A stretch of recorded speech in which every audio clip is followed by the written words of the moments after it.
Hey guys, Sak here from sakitech, and in today's video we are going to be talking about the Samsung Galaxy Tab S9 FE Plus. This is Samsung's Fan Edition tablet, which is designed to bring you a premium experience, but also with a few compromises, with the final objective to keep the price low but still giving you some solid features. It will not have everything you get with the top-end flagship Tab S9 series, but still enough to make a powerful value proposition. So let's dive in and see exactly what is going on, the pros and cons, and why you should or maybe shouldn't buy this tablet. But of course, if you do decide to buy it, the links to get it are going to be down below. Let me start by showing you the S9 Plus and the S9 FE Plus side by side. Now here you can see them side by side. This one is the Tab S9 Plus.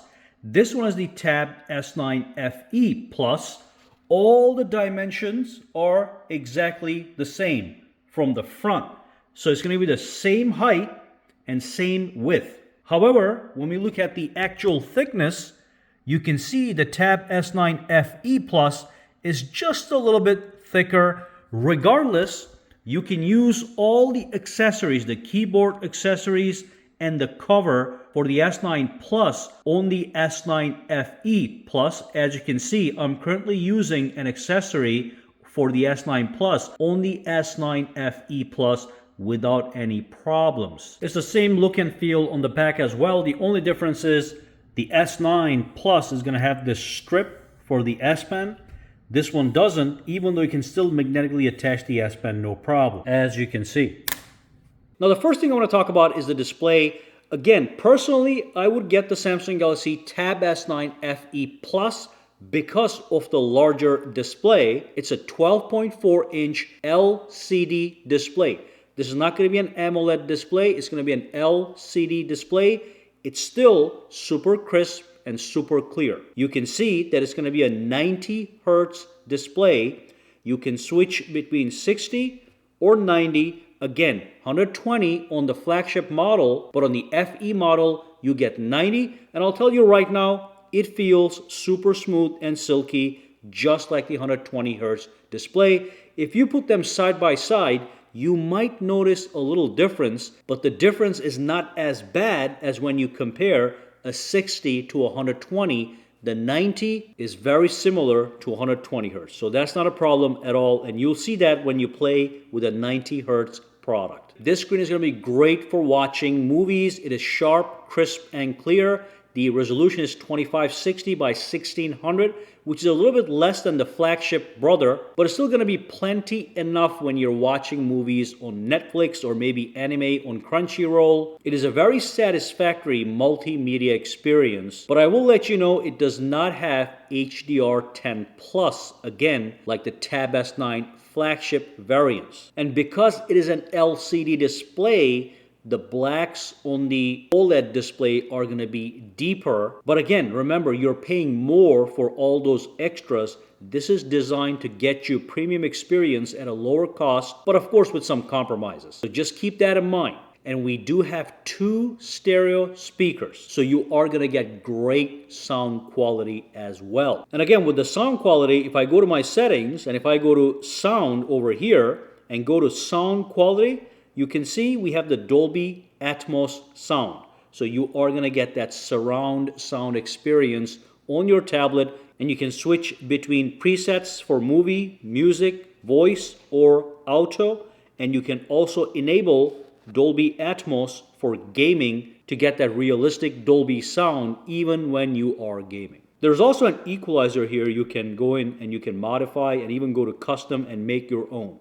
So plenty of options when it comes to sound and sound quality. All right, so when it comes to the battery life of this device, it is actually a massive battery. So you get the same exact battery capacity as the Samsung Galaxy Tab S9 Plus. So we are looking at a 10,090 milliamp hours of battery that is easily going to last you a full day of mixed use. That means watching some videos, playing some games, browsing the web, and just doing your usual everyday stuff. That's not going to be a problem. Massive battery, just like the flagship model. Next up, let's talk about the S Pen. So basically, the Tab gives you full basic S Pen functionality. That means if I press this button, I am able to access the Air Command menu, I'm able to go to settings, and I'm able to customize many S Pen settings. As you can see, I can launch Samsung Notes, and I can take notes. So let's just create a brand new note. Here's my pen. I can choose various different options, change the size, get any color I want. I've got all these tools at my disposal, okay? And I can write very clearly, and you even get sound feedback as you're writing. So listen to this. Okay, so that is great, and the responsiveness and the smoothness of writing feels as if you were writing on a piece of paper with an actual pencil. And of course, this is great for students or artists who want to draw a masterpiece right on their tablet. Again, because the display is so large, you get the larger canvas to work on. Now, one thing I'm going to let you know with the S Pen is, if you go to settings, and if I scroll down and go to advanced features, here's the S Pen. You can see we have the Air Actions menu right here, and if I click it, I can go inside, but it says S Pen is not paired to work with Air Actions. That is because this S Pen right here is not capable of the Bluetooth functionality that is required to use the Air Actions. So to use Air Actions, you would have to buy an S Pen Pro, okay? But everything else below the Air Actions is fully supported by this S Pen, which also means this S Pen does not have to be charged at all. Now, on the Samsung Galaxy Tab S9 Plus, the flagship model, the S Pen that comes with that does have Bluetooth functionality. Now, you can have the S Pen on the back of the tablet for storage, or you can actually put it to the top. It is going to magnetically attach at the back or the top, no problem. Now, this device is also DeX capable. So if I go to my settings, okay, and if I go to connected devices, you can see we have access to Samsung DeX that basically transforms your tablet into a desktop PC-like experience. So let me just activate this. You can see what I'm talking about. I'm going to tap on Start DeX, and it's going to start the process. And you can see it was quick. We are now in Samsung DeX interface. The difference is this is a desktop-like experience. So now your Android tablet is basically a desktop PC. Okay, so if I launch settings, you can see we have Windows just floating on the screen. I can tap on Gallery. That's just going to be my gallery. And I can have all these multiple files just as if it was a desktop computer. I've got a taskbar at the bottom. I can minimize Windows just like this. I can access my notifications from here, okay? Volume controls, my calendar and all that stuff. I can access my apps right from here, no problem. All apps are available. You can use Microsoft Word and all that, no problem. And the best part is, if you attach a Bluetooth mouse and a Bluetooth keyboard, you are also going to get a mouse pointer on the screen that you can manipulate just like a desktop or a laptop computer. So that's great that you can activate this on device. Now, one thing you need to know, by the way, once you exit DeX, it goes back to the Android interface, which is great. You can just flip back and forth based on your workflow. But with Samsung DeX, there's two things you're not going to get, okay? So connected devices, Samsung DeX is only available on the tablet. You cannot do wireless casting to a high-definition TV like you can do on a Samsung Galaxy Tab S9 Plus. And also, you are not able to connect a USB Type-C device here and then connect it to an HDMI device. So you're unable to project this screen onto an external monitor, unfortunately. But you do get the full DeX functionality on device, which is great because the screen is already pretty large. It is going to be like a small laptop. Now, when it comes to storage, this one over here is a 128 gigabyte model. Okay, so you can either get 128 or 256. And if you get 128, you get 8 gigabytes of RAM. But if you get a 256 gigabyte model, which I would recommend, then you get 12 gigabytes of RAM. Now, when it comes to storage, you do have the micro SD expansion option. So no matter which storage model you get, you can still add up to 1 terabytes of external storage using the micro SD expansion bay. Because we do have this micro SD expansion option right here. So you grab a pin, You poke that hole, it comes out, and you can add up to 1 terabytes of additional storage if necessary. The only reason I would get the 256 gigabyte model is to get the 12 gigabyte of RAM, even though 8 is plenty enough for most things most people will do. Now the performance on this tablet is very good. We have an Exynos 1830 processor.